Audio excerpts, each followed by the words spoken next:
Mesdames, bonsoir, monsieur, bonsoir et bienvenue au journal sur Spectrum Télévision. Au sommet de cette édition du 25 mai 2020, contribution de l'Afrique dans la lutte contre la Covid-19. Les initiatives se multiplient entre la Covid organique de Madagascar, les levées de fonds ou les masques intelligents de détection à distance. Le continent africain fait entendre sa voix.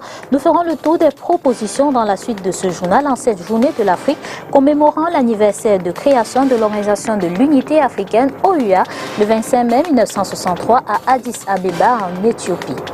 Lendemain de célébration de la fête du Ramadan, reprise difficile d'activité pour certains fidèles musulmans en ce jour déclaré férié, une célébration dans un contexte de pandémie qui a difficilement dicté sa loi dans les lieux de prière.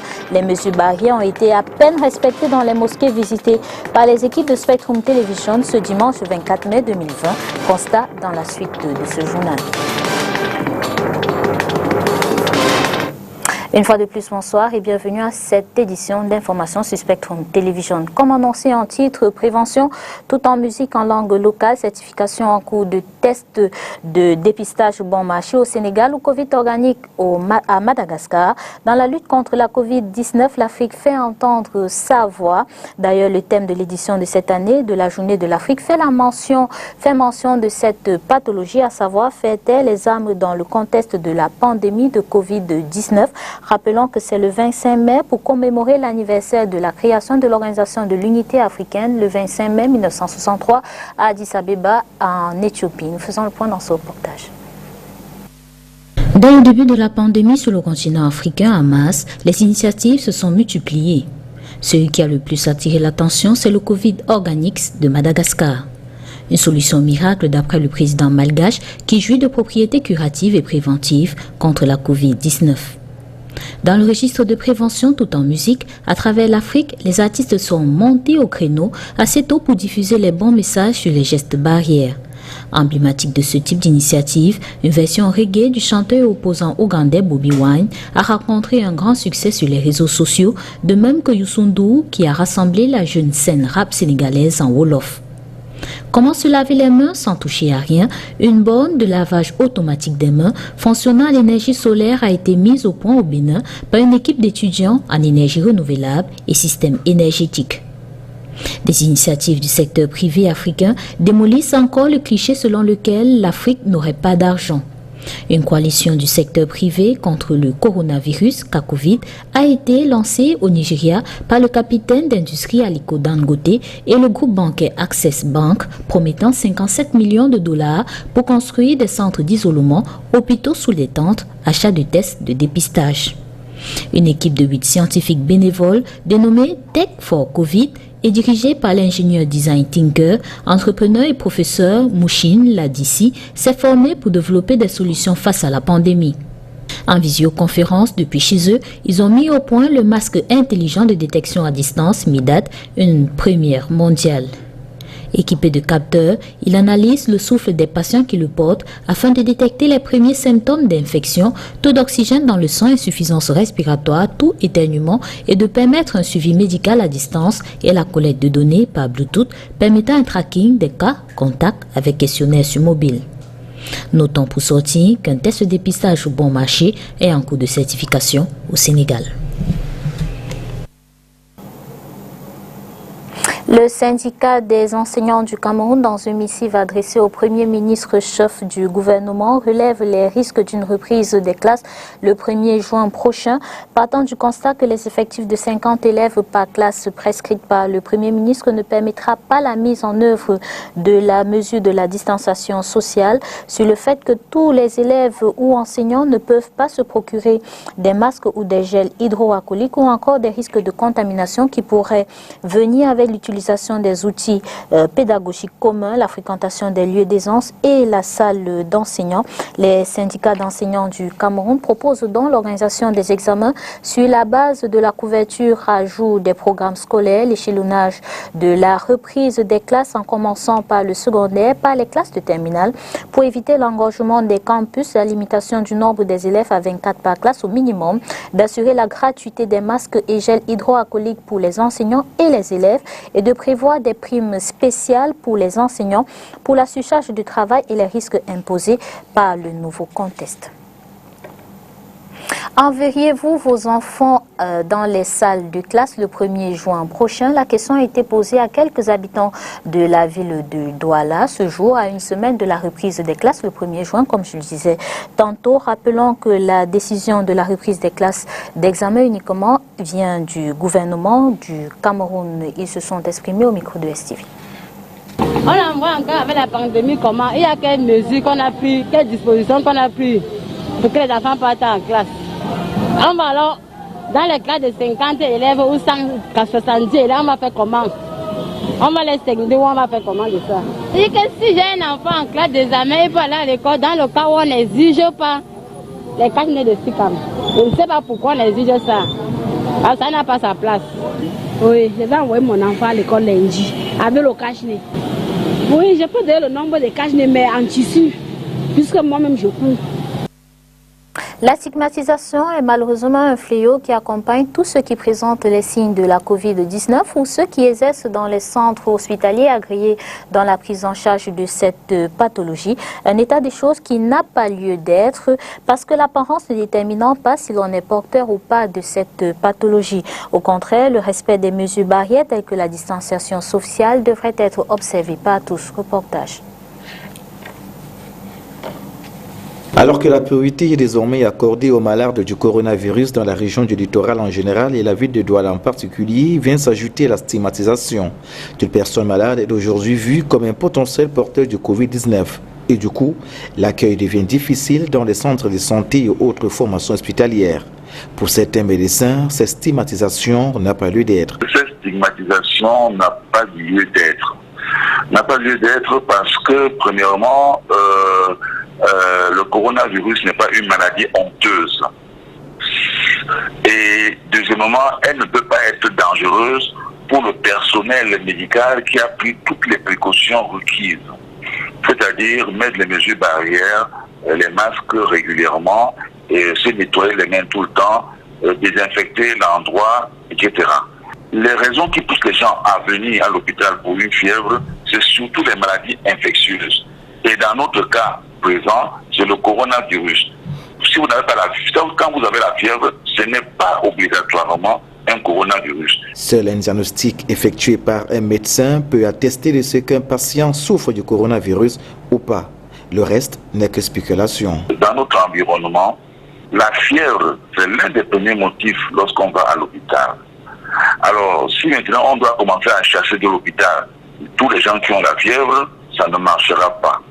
Nous savons aussi que la grippe fait partie des symptômes du paludisme.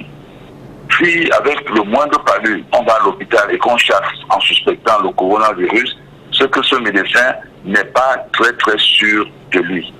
Alors, si on stigmatise les patients porteurs, ceux qui on suspecte le coronavirus, parce qu'on peut suspecter, mais le diagnostic du coronavirus, c'est le test.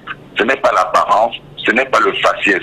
Pour dissiper cet état d'esprit qui crée la confusion au sein de l'opinion, le corps médical doit mettre un accent particulier sur la protection des médecins. C'est d'abord que les médecins, les soignants, les infirmiers, les aides-soignants se protègent, reçoivent très bien le malade et lui expliquent qu'en ce moment, nous sommes menacés par une pandémie dont le responsable, c'est le coronavirus. Alors, si le médecin a ce flair-là, ou l'infirmier a ce flair de voir que les symptômes font partie, que les symptômes font évoquer un coronavirus, on lui donne un numéro de téléphone simple pour que le patient se dirige soit vers les centres qui ont été réquisitionnés par l'État, c'est-à-dire vers l'hôpital La Quintini, vers l'hôpital gynéco-obstétrique, vers l'hôpital de Lorbaba ou encore vers le CMA de Kouloulou. Je pense qu'à partir de là, on peut faire un diagnostic. Tout compte est fait, le gouverneur de la région du littoral, Samuel Dieudonné Iva-Adiboua, président du comité régional de lutte contre le coronavirus, a pris certaines mesures visant à lutter efficacement contre cette maladie. Avec les nouvelles règles de vie imposées par la Covid-19, les petits commerces ont pris un sérieux coup. Désormais, les commerçants et autres gestionnaires jouent la carte de la débrouille et cela se joue entre désinfection régulière et port constant du masque et même des gants. Reportage. C'est un instrument de travail qui passe de main en main. Actualité sanitaire obligeant, certaines habitudes ont été revues dans certains call-box de la ville de Douala. Les gestionnaires et les clients de ceux que nous avons visités au quartier Aqua essayent tant bien que mal de respecter les mesures d'hygiène et de distanciation. Je ne donne plus le téléphone au client. Moi-même, je prends le numéro, je compose. Donc, et je désinfecte les mains tout le temps, je lave, j'ai mon désinfectant. Je demande à chaque fois que je veux le transfert. Quand je prends le téléphone, je refuse. Je dis que compose, je donne mon numéro compose, elle me remet. Bon, pour déposer l'argent, je dépose sur la table, je me recule, elle ramasse. Si je propose de la monnaie, elle dépose, je ramasse. Allez, je pars. Des règles qui s'appliquent également pour ces friandises qu'on retrouve souvent sur la table de ces call-boxeurs. Le client ne touche pas, il n'ouvre pas le seau. Je n'accepte pas. Autre lieu, autre commerce, toujours au quartier Aqua à Douala, les avocats. Particularité ici, c'est au toucher que l'on peut être fixé sur la bonne qualité du produit désiré. Le même fruit peut donc être touché plusieurs fois par des mains différentes et parfois même par celles qui sont déjà contaminées. Astuce trouvée ici par certains clients, fait aveuglement confiance à la vendeuse pour le choix. Maintenant, certains clients arrivent, ils n'arrivent même pas à toucher les avocats. Ils montrent du doigt. Ça coûte combien? On leur donne le prix. Ils disent c'est tendre, on dit c'est tendre, vous pouvez toucher, ils refusent carrément de toucher. Même dans la voiture, celui qui garde dans la voiture, il monte tellement les vitres. Pour donner un avocat, il faut que tu dois forcer l'avocat pour que ça entre dans la vitre. Pour qu'il doit prendre l'avocat. Et même pour prendre l'avocat, on emballe, il ne touche même pas le plastique. On laisse le plastique tomber sur le siège de la voiture. Pour contrer la voie Covid-19, d'autres choisissent de porter des plastiques en guise de gants avant tout contact avec la marchandise ou de toucher du bout des doigts les avocats. Mais il y en a qui touchent quand même, qui prennent le courage de toucher. Mais pour toucher, ils touchent du bout des doigts ainsi. Ils touchent comme ça. Ils touchent ainsi. Il a peur. Et quand il touche, après il désinfecte les mains. Des mesures qui essaient tant bien que mal, en plus du port du masque, d'entrer dans les modes de vie des commerçants et des clients. Et ceci jusqu'à ce que la crise sanitaire actuelle soit éradiquée. 26 mai 1990, 26 mai 2020, demain le SDF aura 30 ans. Le Social Democratic Front voit le jour dans un contexte de douleur avec le décès de 6 personnes. En prélude à cet anniversaire, dont aucun programme d'activité spéciale n'a été présenté, nous revenons sur l'historique du parti qui a fait bouger la vie politique camerounaise il y a de cela quelques années. Mireille Sergi. 26 mai 1990, le Social Democratic Front, principal parti de l'opposition camerounaise d'alors, marquait ainsi ce jour-là son entrée sur la scène politique en lançant officiellement ses activités par une marche qui fera date dans l'histoire politique du Cameroun. Le multipartisme n'était encore qu'à ses balbutiements et il aura fallu un sacré courage aux militants de ce parti et surtout à son leader Nidjon Fundi pour organiser cette manifestation dans un contexte où le régime en place semblait fermement opposé à toute ouverture politique. En témoignent les multiples marches de protestation organisées dans tout le pays contre le multipartisme. Toutefois, les menaces et intimidations des forces de l'ordre n'entamèrent en rien la détermination de Nidjon Fundi et de ses partisans qui avaient fini par marcher ce samedi 26 mai 1990 dans une ville de Bamenda assiégée par les forces de l'ordre.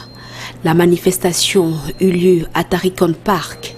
Des dizaines de milliers de personnes avaient alors défilé pacifiquement et les forces de l'ordre, comme à leur habitude, avaient réagi violemment. Le bilan de cette manifestation fut assez lourd. 6 personnes, dont 4 étudiants, seront tuées. Du sang qui n'aura certainement pas coulé en vain. L'année suivante, le SDF sera reconnu officiellement et occupera le 30 septembre 2013 18 sièges de députés sur les 148 que comptait l'Assemblée nationale du Cameroun à ce moment-là. Avec le temps, les chiffres du Social Democratic Front se sont considérablement dégradés.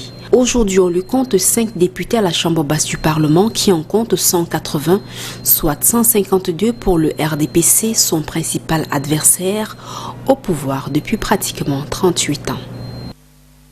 Le syndicat des conducteurs d'auto-école, le syndicat des auto-écoles a adressé une missive ce jour au Premier ministre chef du gouvernement dénonçant le fait que l'organisation des examens nationaux se fasse sans qu'il ne soit consulté. Je vous propose à présent d'écouter l'un des représentants de ce syndicat au micro de Spectrum Télévision. Des années, le gouvernement lui-même ne nous a jamais considérés comme des écoles parce que nous avons voulu être considérés comme des écoles et bénéficier de tout autre avantage que les écoles ont sur le territoire national en bénéficient. Mais nous avons été surpris que c'est au moment de la pandémie que le ministre des Transports sort une décision pour nous considérer comme école et de sur quoi faire la sourde oreille à nos doléances qui consiste à la réouverture.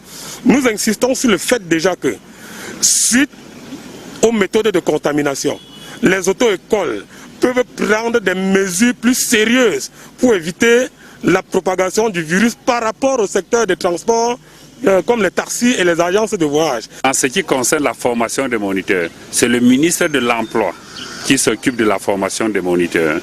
Et vu le code de la communauté d'Afrique, CEMAC, il n'y a pas un article qui donne le droit au ministre des Transports d'organiser, surtout que concernant les niveaux.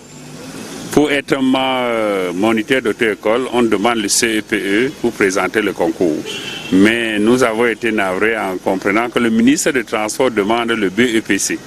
Et concernant cela, pour les membres du jury du permis de conduire, le ministre des Transports n'a pas l'arrêté qui lui donne le droit d'organiser ce genre de concours avec des niveaux aussi élevés.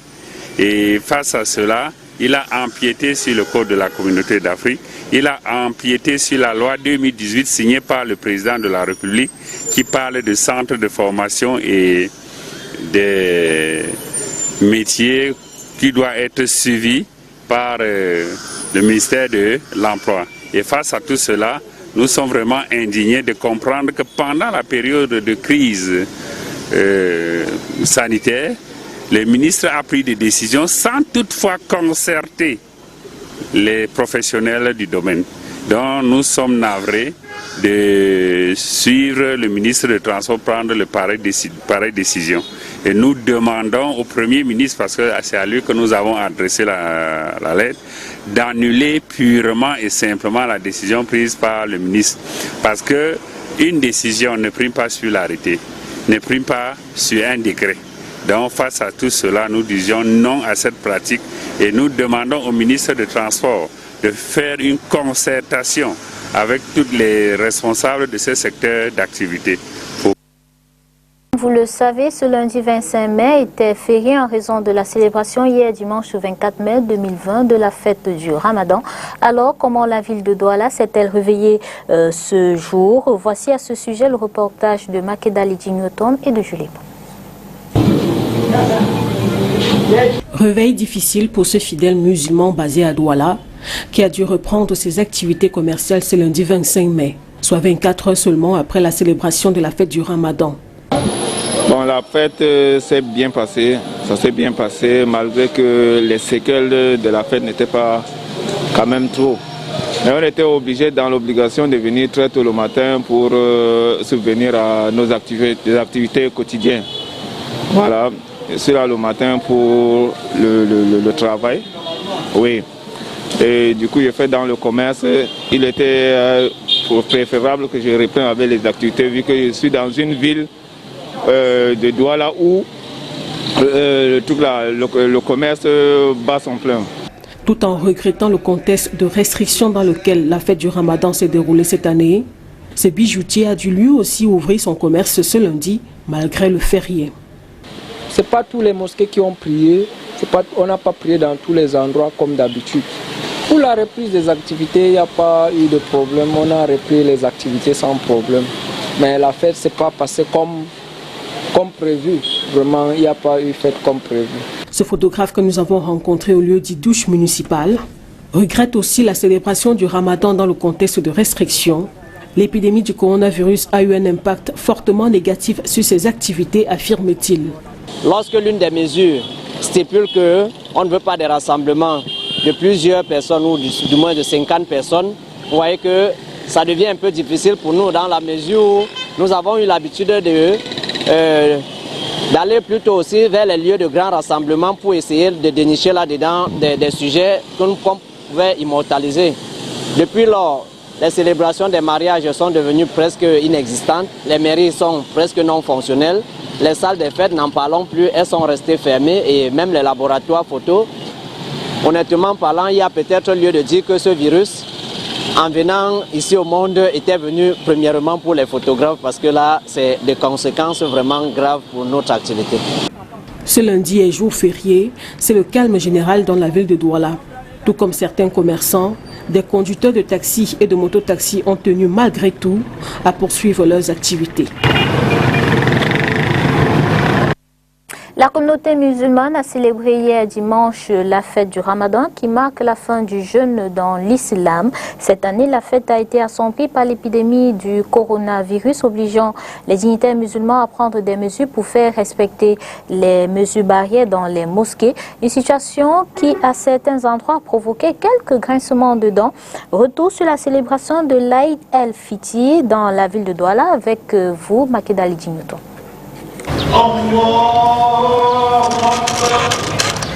Mosquée centrale de Douala le dimanche 24 mai. Nombreux sont les musulmans qui se sont retrouvés ici à l'occasion de l'Aïd el-Fitr, fête de la rupture du jeûne qui marque la fin du mois de Ramadan. Une fête assombrie cette année par l'épidémie du coronavirus. Ici, des dispositions particulières ont été prises pour respecter les mesures barrières. Conséquence, certains ont prié à l'intérieur de la mosquée et d'autres à l'extérieur. Une situation qui a provoqué quelques grincements de dents. Et vous avez vu comment, quand vous êtes arrivé, quand le quota est atteint, avec la distanciation d'1 mètre et tout le monde porte son cache-nez, on a fermé la mosquée. Il est bien vrai que quelques petits incidents, ça ne manque pas, peut-être dehors là, mais à l'intérieur de la mosquée, on a tout respecté, lavage de mains et tout. Et la prière s'est bien passée en 15 minutes, tout en 15 minutes, tout ça est avec comme prévu, Inch'Allah. Et cela vraiment nous réjouit un tout petit peu. C'est vraiment ce que nous retenons comme, en tant que spirituel, que normalement ces jours comme ça, il faudrait lever la main très haut auprès du Seigneur Allah pour qu'il éradique complètement cette pandémie, c'est-à-dire c'est vraiment calamité dans laquelle nous sommes, Inch'Allah. La crise sanitaire actuelle est une punition divine selon cet imam qui demande aux fidèles musulmans de se repentir. Normalement, c'est vraiment, il faut se repentir. Tout ce qui se passe, vraiment, c'est vraiment un châtiment du Seigneur Allah. Ce qu'on a demandé, que les fidèles se repentissent conformément aux conditions de repentance, qu'ils reviennent vers Allah, qu'ils comprennent aussi que vraiment ils sont cernés partout par Allah et qu'ils laissent tout ce qu'ils faisaient avant. Et puis Allah, sa porte est ouverte. Il accueille toujours, il pardonne à ses fidèles. Et vraiment, c'est par là qu'on peut vraiment éradiquer complètement cette pandémie, Inch'Allah. Un message bien reçu par les fidèles qui, après la prière, ont poursuivi la réjouissance en famille, mais de façon restreinte. Il faudra attendre la prochaine fête pour se rattraper. Et alhamdoulilah, comme nous le savons bien, la fête de cette année, ou j'allais dire le Ramadan de cette année, n'a pas été facile avec le contexte de la crise sanitaire mondiale. Et alhamdoulilah, vous-même vous l'avez constaté, comment les normes ont été respectées, surtout la distanciation à l'intérieur de la mosquée. L'imam a prêché, il a profité de l'occasion pour réitérer à la population, à la communauté, de respecter les mesures barrières. Il a encore une fois de plus, avec ses adjoints, prié davantage pour que le Seigneur Tout-Puissant préserve le monde entier, nous préserve et préserve le Cameroun. Oui, comme nous étions déjà prêts depuis le début de ce Ramadan, et vous avez suivi ce que l'imam a dit. L'imam a prié pour le pays, l'imam a prié pour ce coronavirus. Inch'Allah, si Dieu accepte, ça ne va pas mettre long, ça va partir. La célébration va être en famille et dans le confinement parce que nous ne pouvons plus inviter les amis comme avant. Et Dieu merci, bientôt, dans les 3 mois, il aura la fête des moutons. Donc on va compenser ça. Outre la mosquée centrale de Douala, la prière s'est également déroulée ici au camp Berthaud. Le message essentiel, parce que ce jour, c'est celui de l'application stricte des enseignements reçus pendant le mois Ramadan, les 30 jours d'abstinence. Parce que le Ramadan, c'est une école, l'école de la piété, l'école de la foi. Bref, c'est une école aussi de la santé, car le prophète a dit « jeûnez pour avoir la santé ». La fête du Ramadan est l'une des plus importantes du calendrier musulman. Elle est généralement célébrée par des prières dans les mosquées et autres visites familiales.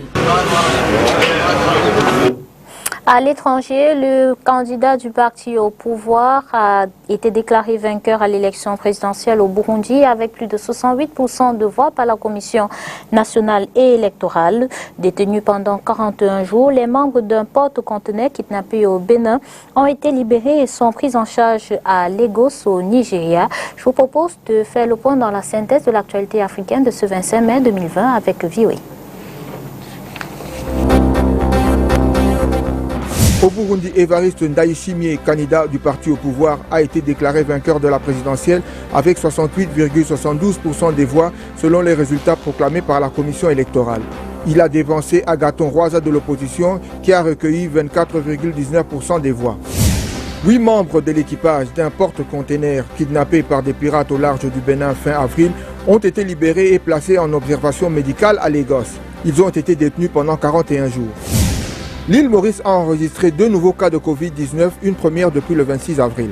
Ces personnes contaminées font partie de 149 Mauriciens rapatriés de New Delhi et de Mumbai le 29 mai et placés en quarantaine à leur retour. En Afrique du Sud, le président Cyril Ramaphosa a annoncé une série de mesures effectives dès le 1er juin, dont la levée du couvre-feu, la réouverture des écoles secondaires et universitaires, des commerces et l'autorisation de la vente d'alcool. C'est avec ces images de VOA que nous mettons un terme à cette édition d'information. S'il plaît à Dieu, retrouvons-nous demain. Bonsoir et bonne suite des programmes sur Spectrum Télévision.